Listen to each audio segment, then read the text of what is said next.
¿Qué tal, Jacobs? Bienvenidos a un video más del Jacob, donde pues no lo esperaba Ciro Gómez Leiva, ya que en su propio programa Epic Man Ibarra le pone unas tremendas cátedras y todo por defender Ciro, los lujos y privilegios de los ministros del Poder Judicial.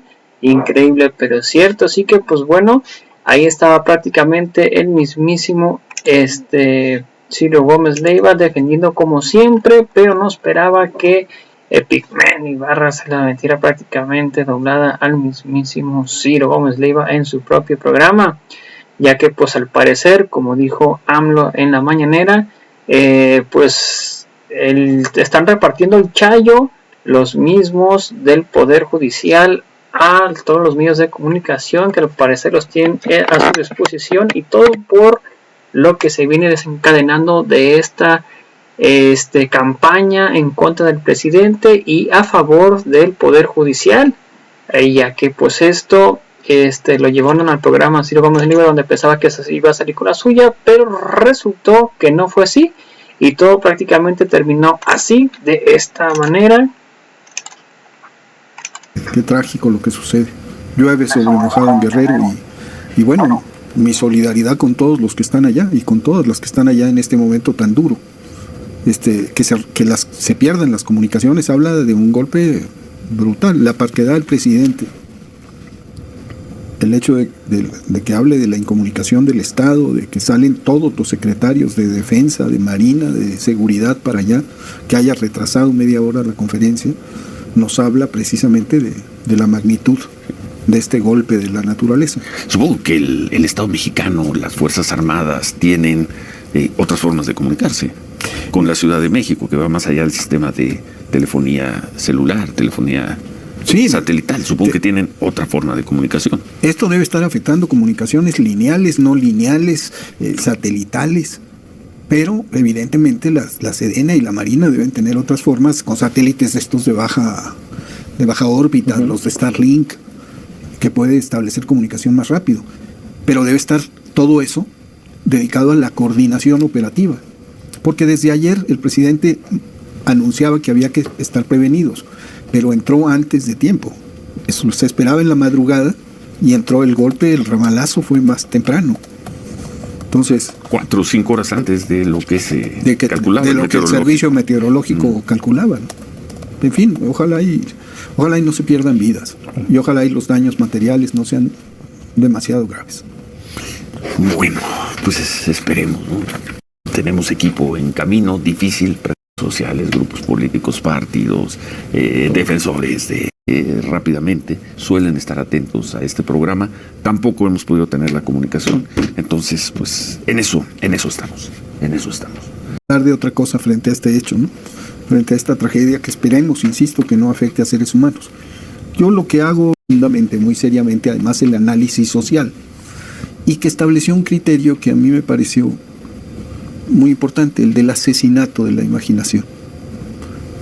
Junto con otros filósofos que hablan de los efectos del neoliberalismo, ella sostiene que entre las muchas cosas que hace el neoliberalismo al orientar a toda la sociedad al consumo es asesinar la imaginación. Y yo lo aplico a la situación mexicana también debido a lo que siento, una exacerbación en los ánimos, que es natural porque viene la temporada electoral, pero que afecta sobre todo en los sectores medios y altos, con un enrarecimiento, con una radicalización de conceptos. Más que radicalización, la gente recurre a extremos. Y entonces analizo que la normalidad política, la calma chicha que imperaba durante tantos años en el país, hoy se rompe porque hay debate, porque hay discusión. Y el debate y la discusión es lo propio de la democracia, es lo saludable, lo necesario. Y debe ser duro y debe ser firme. Y sin embargo, entonces lo que sucede es que se habla de polarización cuando es politización lo que debe ocurrir.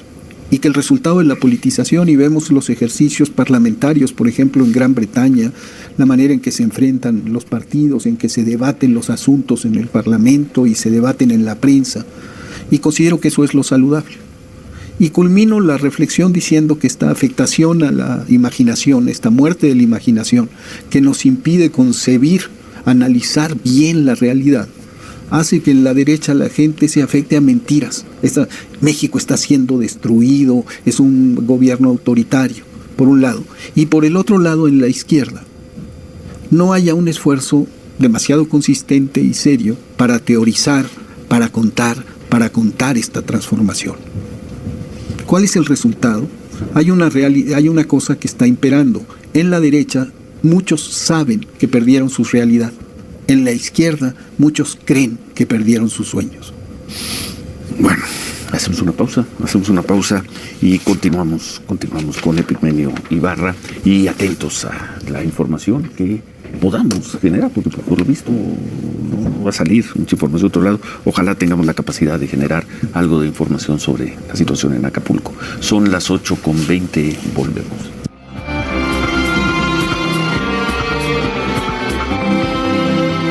En lo que hacemos contacto, porque sigo creyendo que vamos a poder hacer contacto, ojalá, no sea una ingenuidad, ojalá podamos hacer contacto y generar información desde Acapulco. Hablábamos en el corte con Epigmenio de este tema, de la falta de imaginación, y finalmente la crítica que estás haciendo también a lo que tú llamas la izquierda, gente que conoces, gente con la que te mueves, gente con la que trabajas. Ya conocemos y la has expresado muchas veces aquí, tu crítica a lo que llamas la derecha. Pero en la izquierda, Epigmenio, ¿dónde está el pensamiento renovador? ¿Dónde están los grandes textos de este sexenio? Los grandes politólogos, los filósofos. ¿Dónde está ese pensamiento nuevo que uno esperaría habría acompañado a 5 años ya de gobierno? Están. Es parte del sentido de esta reflexión. Creo que impera en muchos sectores de la izquierda, intelectual incluso, esa sensación de que se perdieron los sueños, de que no se alcanzó lo que se pensaba. Y no se acaba de entender que se alcanzó más de lo que se pensaba, de lo que se deseaba. Y se alcanzó un fenómeno único en la historia. Sigo insistiendo que esa unicidad del proceso que se está viviendo en México no ha sido estudiado suficientemente.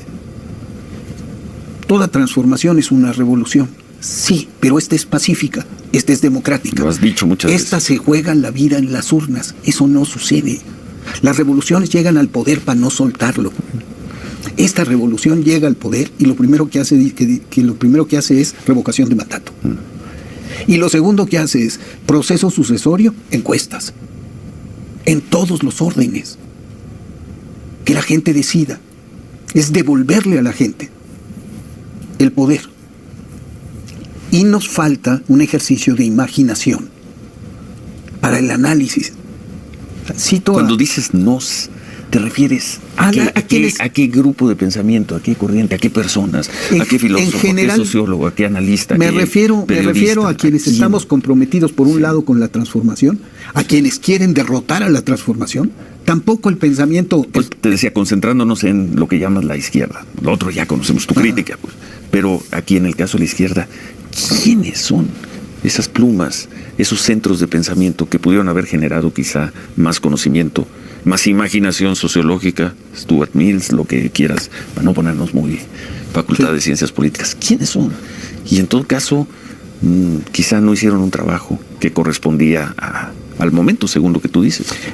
No es que o lo están haciendo, pero lo que yo no acabo de sentir es una orientación profunda al análisis de lo único, de lo inédito, de lo extraordinario de este fenómeno. Ese ángulo no lo leo en las páginas de los diarios, no lo leo en los libros, no lo veo en los debates. Creo que hace falta un esfuerzo profundo de teorización. De eso discutían Verónica y Yusara. Y Yusara hablaba de este asesinato de la imaginación como resultado de la acción corrosiva del neoliberalismo, que está muy estudiado, cómo moldea la conducta humana, deteriora, trastoca valores esenciales de la convivencia. Y me parece, recuerdo que en El Salvador, en la guerra, hubo un momento en que un comandante reunió a los jefes y les dijo: miren, compañeros, vamos a perder nuestros sueños, pero la derecha va a perder su realidad, y eso vale la pena. Y en ese sentido, creo que vale la pena una reflexión para la izquierda más pura y dura en México, decirle: pues sí, no se consiguió aquello, pero se consiguió esto otro. Este es lo posible. Y en tanto que es posible, es necesario y es deseable. Porque México requiere una transformación, pero una transformación en la que quepamos todas y todos.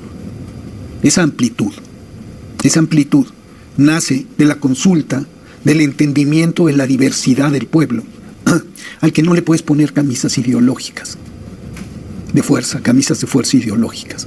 A eso me refiero un poco. Han cambiado las cosas para como las concebíamos hace años. Son otras las cosas. ¿Quién ha hecho ese esfuerzo de teorización? El presidente. Y entonces se produce un fenómeno. Como López Obrador es el que lo hace, y López Obrador no es parte de la estrategia de comunicación, sino es la estrategia de comunicación, hay una especie de vacío que se genera en torno a este fenómeno. Nos hace falta discutir más incluso los propios textos y los dichos de López Obrador. ¿Qué es el humanismo mexicano? ¿Qué consecuencias tiene? Prácticas. Y cómo se define teóricamente, cómo se inserta un presidente que de izquierda habla de la integración con América del Norte. Como un presidente que convive con el alto empresariado, que sigue normas financieras de disciplina fiscal.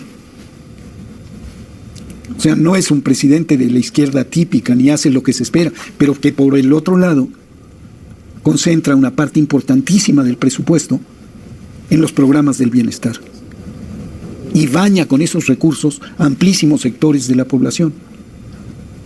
Hay fenómenos extraños, difíciles de concebir, la relación con el ejército, de la izquierda con el ejército.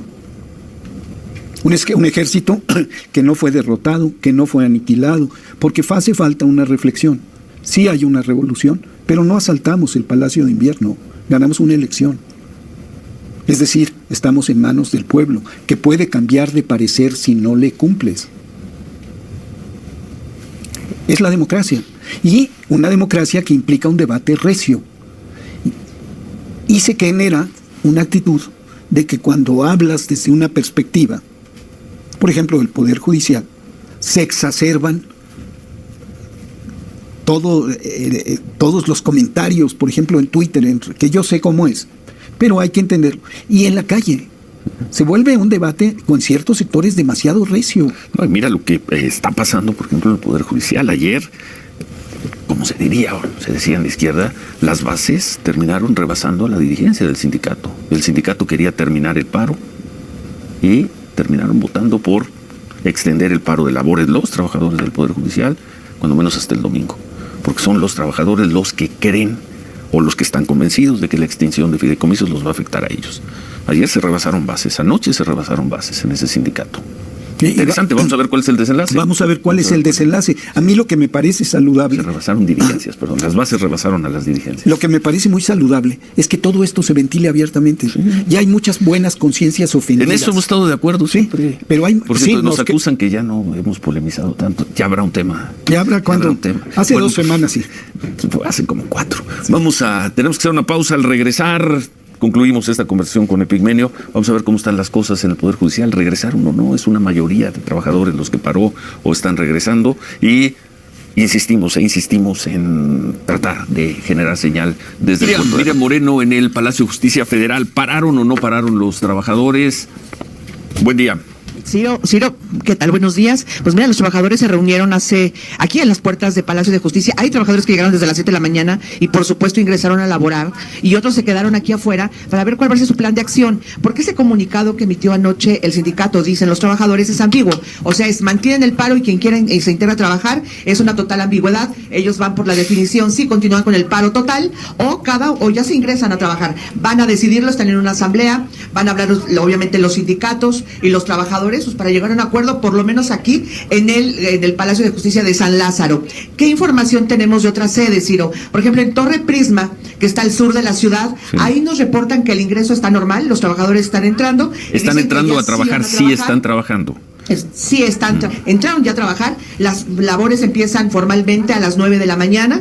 Entonces empezaron a reunir, llegaron algunos de las 7, otros a las 8, y están ingresando a los edificios. Cada sede, cada edificio tomará su decisión. ¿Por qué nos dicen sobre esta ambigüedad del comunicado del sindicato que mandaron a la medianoche? Y entonces no saben si continuar el paro o integrarse a sus actividades por esta ambigüedad y sobre todo porque tendría que definir sus coordinadores y el Consejo de la Judicatura, así como en la Suprema Corte, si otorgan suspensión de plazos, esto es para las si les descuentan los días o no, sí, también. Y si se descuentan los días o no. Entonces, confusión, Miriam. Confusión. Algunas personas mantienen el paro, otras están ingresando a trabajar. Y van a tomar una decisión. Ya dijeron, cada sede deberá tomar su decisión y en el transcurso de la mañana habrá esta definición, Ciro. Pero sí, tienes razón, hay confusión. Bueno, gracias, Miriam. Gracias. Pues no fue tan unánime y contundente la decisión. No, lo dice el propio comunicado, que fue una decisión... O sea, estamos en paro, pero el que quiera trabajar, trabaje. Sí. Entonces, a ver, entiéndele administrativamente y entiéndele procesalmente, y son los trabajadores. ¿Sí? Aquí sí, la dirigencia, claramente ayer los dos líderes de los dos sindicatos, nos dijeron ayer aquí por la mañana que ellos consideraban que el paro debía terminar, como habían dicho, debía haber terminado con el último minuto de ayer. Fueron a votación y una parte de las secciones dijo, no, continuamos el paro, pero los que quieran regresar a trabajar, regresen. Ahí hay bases, como se dice en la vieja discusión política, bases que están rebasando a sus liderazgos. Trabajadores del Poder Judicial. Por ahí no pasa el ministro tal o el otro ministro o la ministra Norma Piña. Esto ya se ha convertido en una diferencia entre trabajadores del Poder Judicial. Y yo me imagino, Ciro, y es un poco el llamado que yo hago, es razonable hacer una reforma del Poder Judicial. Es imperativo. Que te decíamos hace 8 días, ya se hizo. Se hizo en este gobierno. Pero no fue suficiente. No fue suficiente. Sí. Es razonable revisar con lupa los presupuestos. Es razonable debatir con dureza cuando se toman decisiones como las de García Luna. Es razonable apuntar en lo de Uriel Carmona. Decir, ¿cómo es posible que se libere ese fiscal? O sea, sí hay muchas cosas que la gente sufre en carne propia. Y hay que hacerlo. Yo llamo a los trabajadores, a los magistrados, a los jueces, a los propios ministros y ministras, a que reflexionen y digan, pues entrémosle nosotros, revisemos a fondo, mejoremos esto. Ninguna institución es sagrada. Esta muerte de la imaginación de la que hablo, este asesinato de la imaginación, afecta a todos los órdenes de la vida. El problema en el Poder Judicial es que vienes de una reforma que el presidente de la Corte, hasta hace un año y medio, el ministro Arturo Saldívar expuso como una gran reforma, como les gusta decir a ellos, una reforma de gran calado del Poder Judicial. Hace 2 años, 3 años, y ahora otra vez reformar. Tú dices, no fue suficiente, bueno. Son demasiados años de una institución. En general, a lo que me refiero cuando hablo de calma chicha y todo eso, es que no había conmociones profundas en las instituciones. Se mantuvieron inalteradas, sin revisión, en todos los órdenes del Estado. Cuando había que renovarlas y repensarlas, hace falta un esfuerzo de repensar a México. Eso es a lo que yo convoco a unos y a otros. No importa la tendencia ideológica, hay que repensar a este país en el nuevo contexto internacional, en el nuevo contexto nacional y en el protagonismo de nuevo tipo de este pueblo, que se ve en lo del Poder Judicial, que se ve en cómo reacciona cuando es consultado. A veces masivamente, otras no, porque no había ni siquiera la costumbre de consultarle y no estaba establecido en la Constitución. Hoy está. Entonces a mí me parece, y eso es a lo que llamo, a que debemos reflexionar y decir, sí, nos mataron, nos achataron la imaginación. Yo extraño, no sabes cuánto, a Carlos Monsiváis. Esa conciencia fulgurante de la realidad mexicana. Ese pensamiento dedicado a la realidad mexicana, buscando los ángulos novedosos, profundos. 13 años ya de su muerte, murió en 2010, si no me equivoco. Entonces, pero me hace falta ese aliento de vida. Y Verónica cita siempre a Daenerys Targaryen, porque de Game of Thrones el personaje que dice, no se puede... Qué muy bonita la frase. Bueno, no se puede imaginar lo que nunca se ha vivido. Pues sí, si vivimos 36 años en un sistema de corrección y normalidad política. Pues eso, corrección, normalidad. Pero diciendo, 1994. Las instituciones hay que mantenerlas como... Pues no, las instituciones hay que reformarlas, hay que actualizarlas, hay que repensarlas como hay que repensar al país. Bueno, pues muchas gracias. Si seguimos sin poder generar información desde Acapulco, Pigmenio, tú que le entiendes a las comunicaciones y a los satélites y demás. Es que está complicado porque la comunicación celular, por más que haya muchas células, Pues son antenas físicas. Son antenas y se caen unas 3 antenas y bloqueas un área. Y la comunicación satelital con las tormentas, pues no penetra las nubes, muchos satélites. Entonces hay una complejidad ahí. Y la comunicación lineal, pues los vientos tumban los postes. Entonces hay que buscar medios alternativos y esperar que la gente de Teléfonos de México, de Telcel, de todas las... y de la Comisión Federal de Electricidad. Y la Comisión Federal de Electricidad. Por lo general restablecen los servicios en un lapso breve. Aquí estamos hablando ya de 6 horas, 8 horas. Ya casi de 9. 9 horas. Casi de 9. Pegó en los primeros minutos de hoy. Son 8:50 y no se ha logrado. Pues seguramente el impacto fue muy, muy grande. Muy severo. Pero estemos atentos. Ojalá no se pierdan vidas. Ojalá y no sea tan duro el castigo sobre Guerrero y sobre Michoacán. Porque toda la sierra lo barre y ahí va Michoacán. Entonces, ojalá. Bueno, pues gracias, Ciro. Nos vemos por aquí el miércoles, que es lo último de información que tenemos. El último reporte, no hay información, nos dicen que no tenemos información ni posibilidad de mantener, más bien de generar información desde Guerrero. Qué desesperación, ¿no? Qué desesperación, pero bueno. Qué desesperación la que han de estar viviendo allá la gente que quiere también comunicarse y que necesita auxilio. Ojalá y se hayan logrado establecer la coordinación. El plan DN3 funciona afortunadamente muy bien. El despliegue de la fuerza allá, me imagino que ya está atendiendo a la población en la situación más difícil. Lástima que no tengamos una conexión para saber qué está pasando. Bueno, ¿qué más se sabe, Manuel? Pues nada más, la CFE sí lo está anunciando. Bueno, esto puede ser una buena noticia, que un total de 202,000 usuarios están recuperando el servicio de luz vía remota. No entiendo bien qué es vía remota, pero son 504,000 los usuarios que en total se quedaron sin luz en Acapulco. ¿Cuántos otra vez? 504,340 usuarios sin servicio eléctrico. Se ha restablecido vía remota. Ahora averiguo qué exactamente significa eso. 202,000, casi 203,000 usuarios. Eso significaría que entonces haya alguna parte del puerto de Acapulco que podría comenzar a tener algún tipo de comunicación. No cabe la posibilidad de que con ese restablecimiento nosotros podamos hacer contacto con el pueblo. En 9 horas hay un avance del 40%. Más o menos. 45% de los dañados, de los que resultaron incomunicados. Sí. O sin luz. Ahora, sin luz es carga del celular. O sea, sin luz. Te quedas sin celular también. O sea, tú puedes estar a oscuras y tener tu celular cargado y llamar. Aquí hay una doble afectación. ¿No? Pues las antenas no se ven. Si no hay antena ni hay batería, pues estamos fritos. Bueno. Gracias. Pues vamos a pausa. Gracias. Perdón, que se están haciendo, sí, con todo respeto, Bueno, pues ahí está prácticamente el mismísimo Ciro Gómez Leiva, donde pues al parecer defiende el Poder Judicial. Pigmen Ibarra prácticamente sigue también defendiendo la postura de nuestro presidente de bajar los privilegios al Poder Judicial, ya que tienen demasiado sueldo.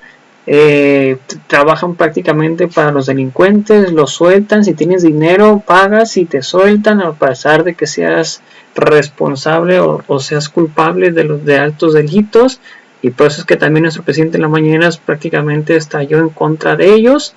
Y pues ahí están prácticamente los resultados, donde al parecer también dicen nuestros presidentes que tienen cooptados también a los medios de comunicación, el Poder Judicial, que al parecer el Poder Judicial reparte chayo con todos los fideicomisos que van ahorrando y juntando, a pesar de que no deben de hacerlo, pero ellos lo hacen. Y pues al parecer dicen que se van a amparar el Poder Judicial. Increíble, pero cierto, pero ahí están prácticamente los resultados. Esto no debería, pero pues bueno. Así que pues veamos rápidamente cómo van hasta el momento la encuesta. Recuerden que es vía Facebook, si pueden votar adelante, y sería prácticamente así. ¿Quién tiene la razón y por qué? Ciro Gómez Leiva con el 0% y Pigmen Ibarra con el 100%. Veamos los comentarios hasta el momento. A ver qué opina la gente.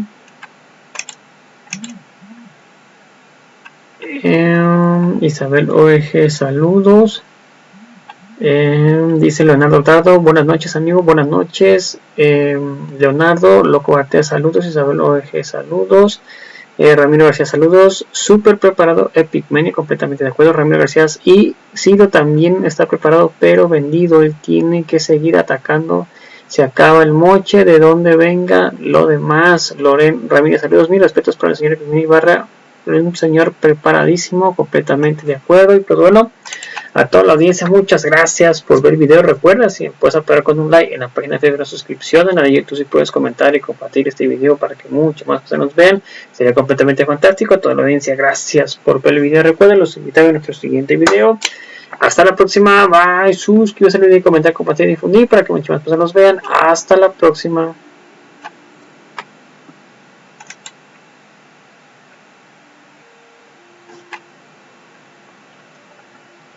Sabes, podrías haberme tenido más.